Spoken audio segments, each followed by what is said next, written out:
a big lover of your work. Platform దగ్గర scene చాలా బాగా చేసావే. Crying after coming back from the hospital చాలా బాగా చేసావు. థ్యాంక్స్ అన్న. చెప్పాడు అజయ్, అసలు నీకు గ్లిజరిన్ కూడా వేసుకోకుండా చేసావు. ఎలా చాలా బాగా చేసావు. అసలు ఎక్స్పీరియన్స్ యాక్టర్ చేసినట్టు చేసావు. థ్యాంక్ యూ అన్న. థ్యాంక్ యూ సో ఎలా ఏమనుకుని చేసావు అలాగా? అంటే నాకు ఫస్ట్ టైము మిత్రాని అలాగా ఇప్పటివరకు మనతో ట్రావెల్ అయిన అమ్మాయి లవ్ చేసాం, తన వల్లే నా లైఫ్ మారింది.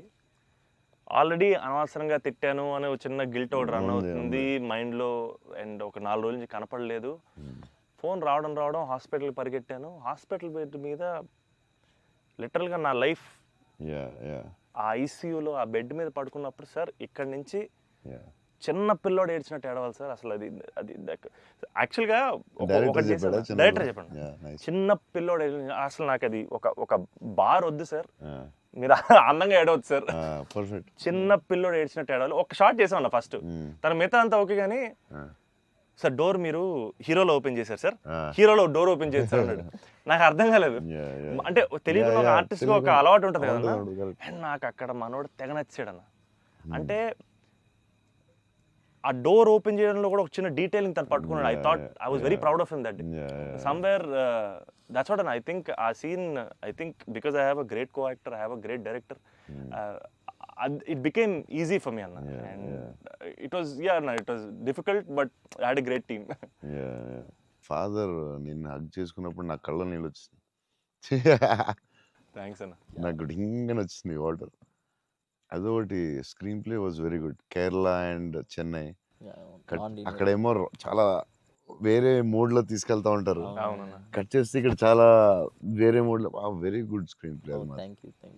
కేరళ ఎపిసోడ్ ఇది కట్, ఎందుకంటే అక్కడ ఇంకొక మోడ్ లో వెళ్తా ఉంటది, ఇక్కడేమో చాలా సింపుల్ గా ఉంటది, అక్కడ చాలా ఇంటెన్స్ ఏదో style. I don't tell it. మీ మూవీస్ లో one of my most favourite dialogue, వీలైతే ప్రేమిద్దాం డూడ్, పోయేదేమేంటి మళ్ళీ తిరిగి ప్రేమిస్తారు.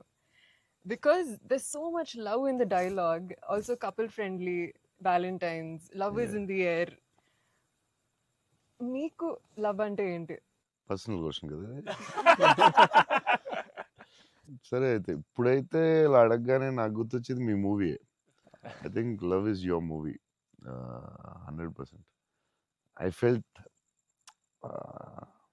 I want to fall in love. ఆ ఫీలింగ్ వచ్చింది సినిమా చూడగా. ఏమై చేసావో చూసినప్పుడు అనిపించింది. గీతాంజలి అప్పుడు I was very young, but నేను అప్పుడప్పుడు చూస్తూ ఉంటాను. ఆ సినిమా చూసినప్పుడు అలా అనిపిస్తుంది. మీ సినిమా చూసే కనిపించింది I would fall in love.